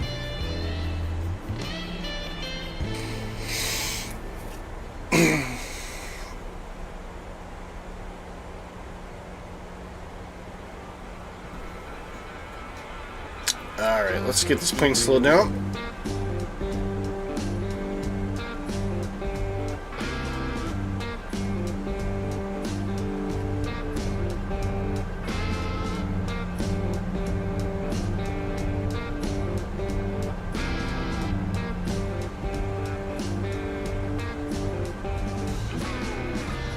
Yeah, generous use of beaks, I think.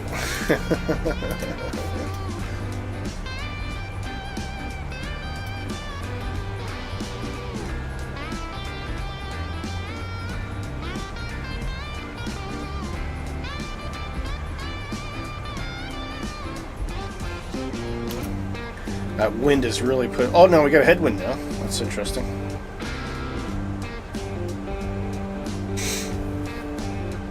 Okay. Has that wind changed? It's still the same at the ground.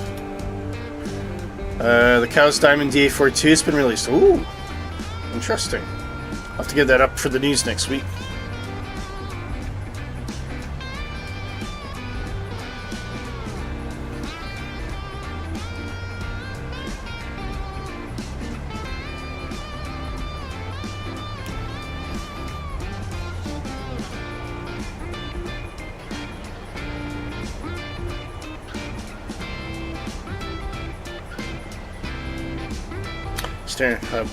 Gone into 1,000 kilopascals or hectopascals. What's it? HPA? Is that hectopascals? Can't remember.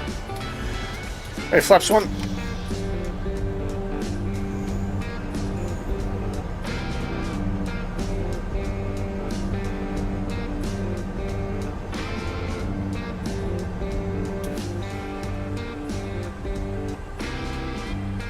Leave those speed brakes in the arm position.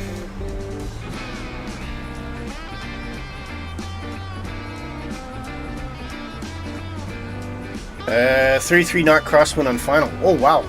Okay. It's not saying that in the METAR. It says 14 knots, which is not insignificant, but nothing like 33. What we can do, get the ILS frequencies plumbed in here. And we'll arm the localizer.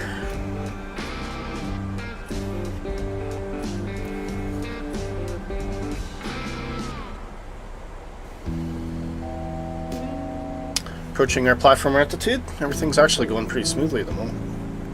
I think probably once we get out of these clouds, we can turn the anti-ice off, probably likely. We'll see how it works.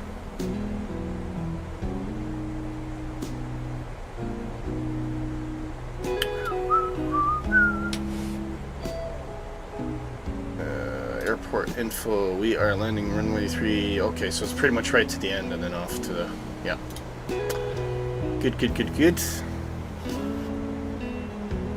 Yeah, it's still a bit frosty out there. I think I might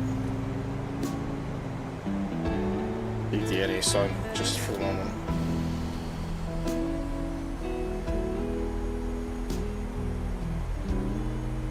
It's definitely showing 31 head on the moment, that's for sure. There might be a discrepancy between what PMDG's tablet is saying and what's actually in the sim.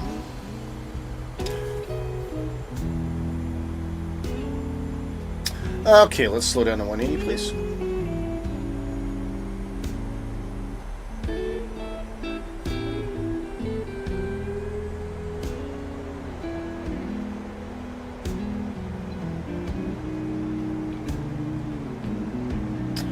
.129 is our approach ref.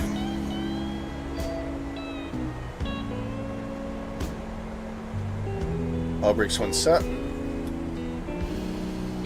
And flaps 2.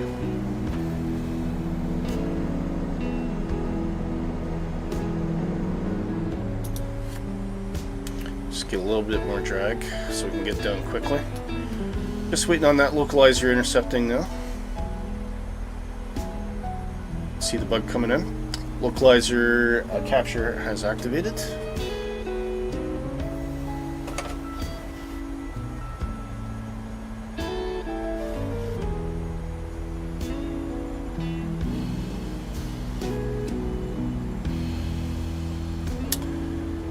Command 160. Flaps 5.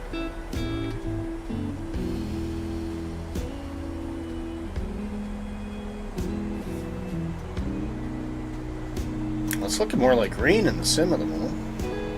Oh no, it's dropped again.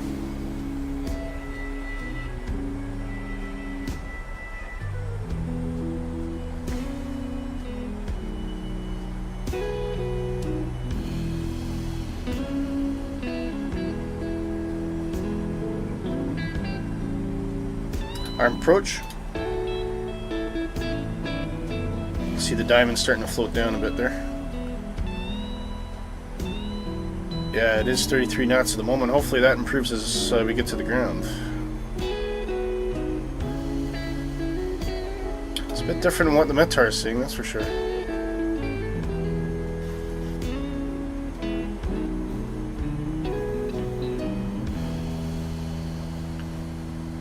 It is what it is, folks. And we have glide scope capture. Bringing the second autopilot. Hey, it just keeps life interesting, doesn't it?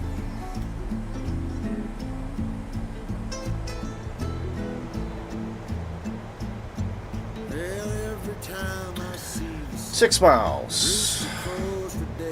Flaps 10. Gear down.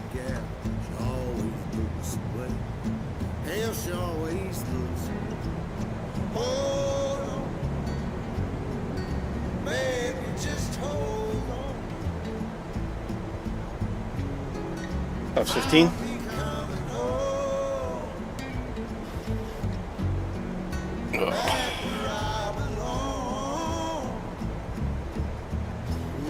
Flaps 30.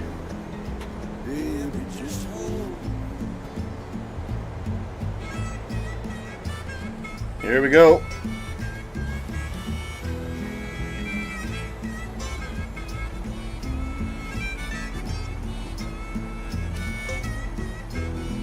Yeah, I think the Metar lied, guys. I think it lied just a little bit.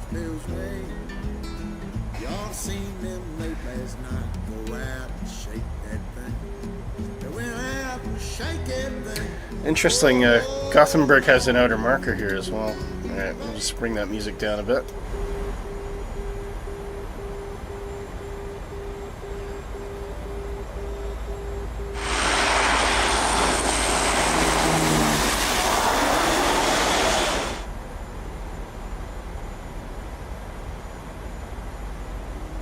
Just give us a 100-foot minimum.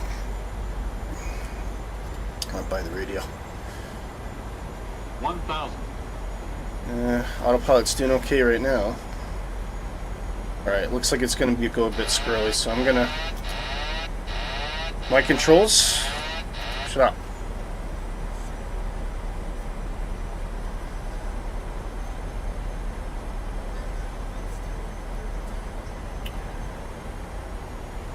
Crosswind's starting to taper off a bit. It's starting to zero into what the Midtar's telling us now, so that's reassuring.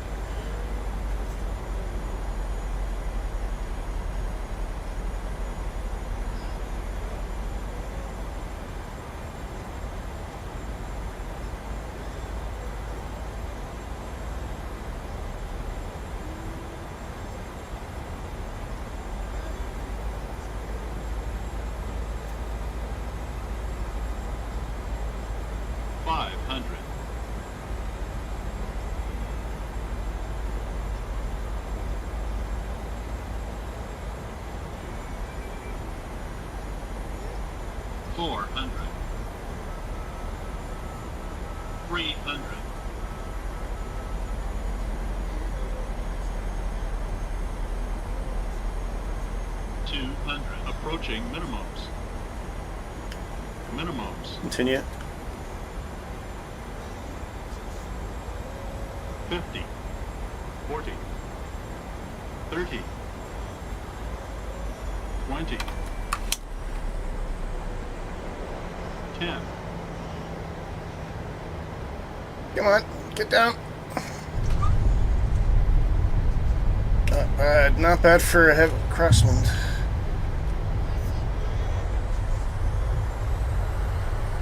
Yeah, it was a bit of a float there for sure.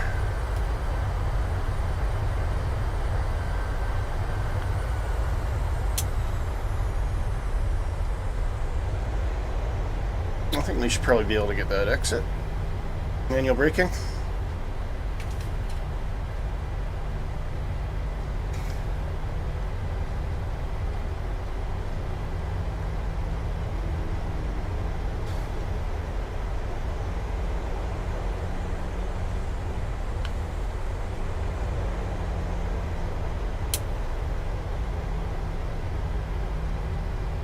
Yeah, wasn't too bad. Considering a bit of crosswind we're fighting there, so.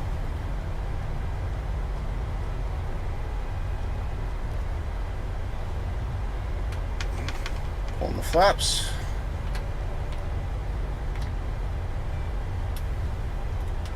Oh, I didn't have a runway turned on, so that's alright. Let's get the AP started up. Right, Johnny, let me know when you're on final. Or Nighthawk, whoever's... Are you both you guys still in the air?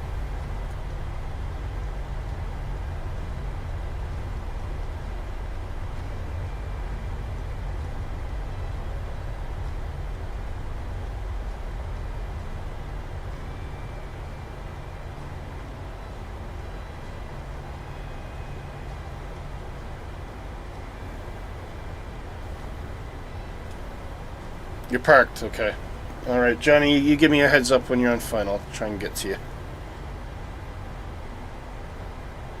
To my right? Are you? No, I don't see you.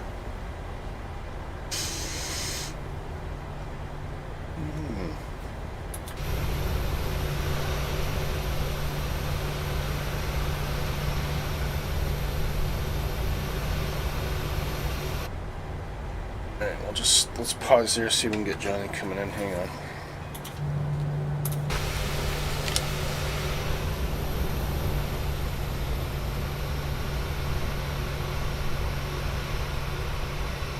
Here he comes, can see his lights.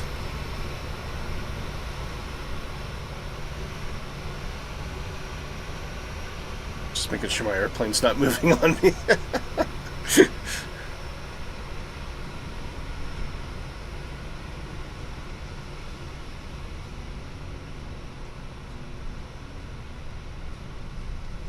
Well, that made it a bit more interesting anyway, with a bit of the crosswind coming in, so that was good.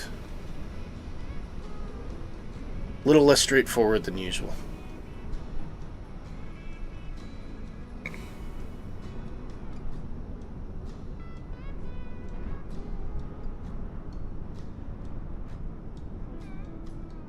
go. That should give us a good position, I think.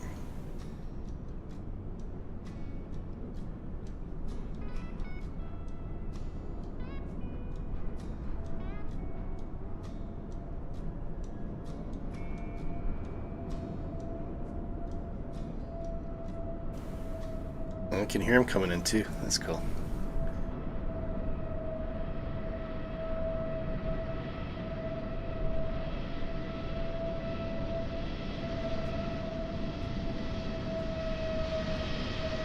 We're all rooting for you, Johnny.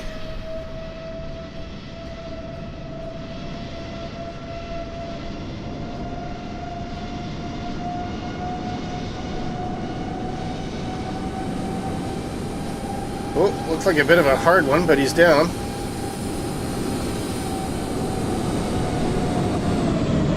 On the center line. Well done. Nicely done.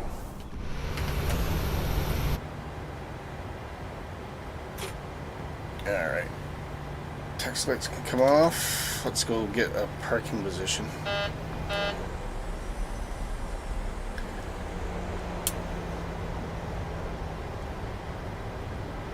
Now, this airport's got one of those things I really like, which is it's got parking guidance at the jetways.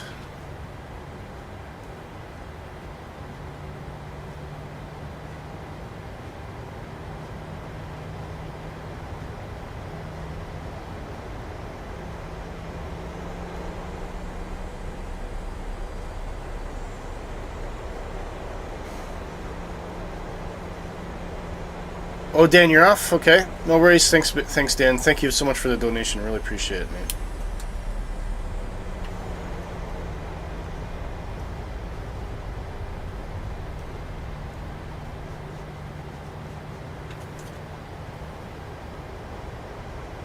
Oh, there goes the bus. Look at that. Isn't that cool? It's a very lively and active airport.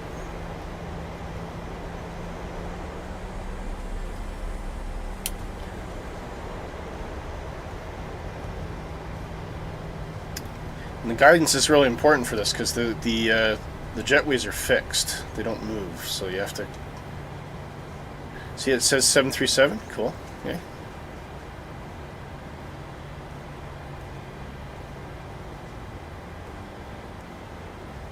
Four meters, 3 meters, 2 meters. Oh, I love this. It's so neat. Stop. There we go.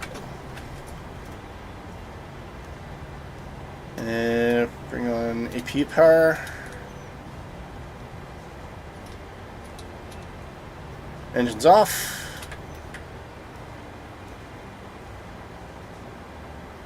And seatbelts can come off as well. And at the end of the day, our fuel imbalance was not bad. 138, 123. Bring all that off now. So it didn't cause us too many problems in the end.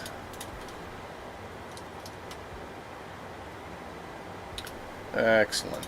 Oop. There you go, guys.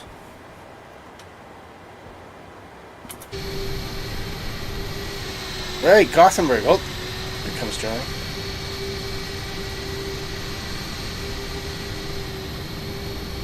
Very cool. So, this is Gothenburg Airport. And it's very pretty. So, you've already seen the parking guidance there, which is really cool. Lots of activity. You get buses. I think there's people walking around as well. If I can see, lots of cars. Very atmospheric. It really does feel like you're at a living, breathing airport. There you can see the baggage trucks moving around there. We just start with the outlying structures. So you can see there's car park, multi-story. And of course it's all snow here. That's why everything's white on the top. Now, I wouldn't expect any interior detailing in here, but we can, I think, go into here. And this is looking really good. Look at this, guys. Nice shiny tile floors. Some people are stacked. I think I did see some people moving around though.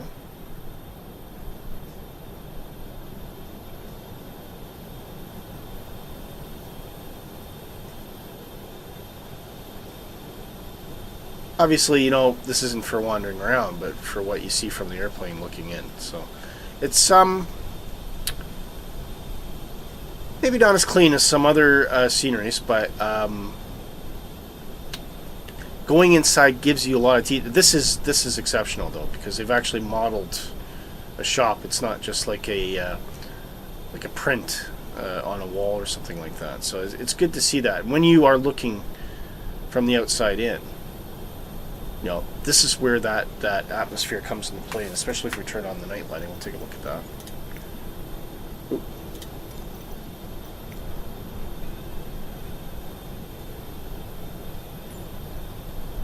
And it really comes alive at night. I love this, so it's really cool. You can see into that lounge with all the chairs and everything. Isn't that great? It's really, really good. I love this. This must be this is either a restaurant or possibly the VIP lounge. I'm not sure. That's just a waiting area, I think, actually. But yeah, it's a very pretty airport. Performance-wise, it didn't seem too bad. I'm getting a little bit of stuttering right now, but it's possibly just because I'm moving around in the drone camera. But yeah, it's good. Good. Nice bit of kit. Nice bit of scenery. We'll see if that docks or not. It might do. Have we got it right? We stopped where it told us to.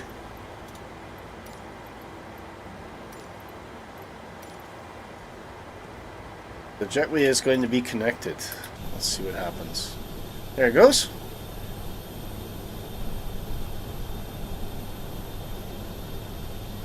Ooh. Very cool. Neat. Johnny says, great stream. I hope to catch you soon. Yeah, Johnny, thank you for joining us today. It was really good to have you along again. Oh. Oh. Where's Nighthawk then? Nighthawk, you've disappeared off my multiplayer. What's happened? But we saw you for most of it, Nighthawk, so thanks for coming on today. Really appreciate it. And we'll see you all next week. I have no idea what we're doing, but do join me tomorrow on skyblueradio.com. You can listen live at 2 o'clock London time, 1400 Zulu, or 9 a.m. Eastern. I've got Two-Tone Murphy on live with me on the Haggis Poutine Show. We're going to be playing some good tunes. Nighthawk says you're right at the end of the terminal. Okay. Yeah, I can't even see your name tag at the moment. What are you doing there? Trying to find you.